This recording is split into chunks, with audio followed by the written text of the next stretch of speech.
গতকাল রাতে সাংবাদিক হত্যাকাণ্ডের পর রাত পেরোতে না পেরোতে ঘটল আরও একটি নির্মম হত্যাকাণ্ড।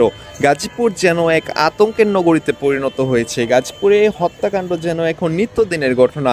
গতকাল রাতে সাংবাদিক হত্যার পর সকাল হতে না হতেই গাজীপুরের টঙ্গীর স্টেশন রোড এলাকা থেকে ব্যাগ ভর্তি এক যুবকের খণ্ডিত মরদেহ উদ্ধার করেছে গাজীপুরের টঙ্গী পূর্ব থানা পুলিশ।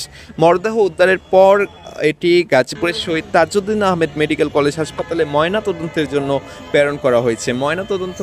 তদন্তের পর আসলে জানা যাবে কার মরদেহ বা কিভাবে এই হত্যাকাণ্ড সংঘটিত হয়েছে, সেটি পরবর্তীতে পুলিশ তদন্ত করে আসলে বের করবে। তবে গাজীপুর যেন এখন এক আতঙ্কের নগরী। এখানে হত্যাকাণ্ড যেন এখন নিত্যদিনের ঘটনা। একের পর এক হত্যাকাণ্ড এখানে যেন এখন প্রতিদিনই ঘটছে।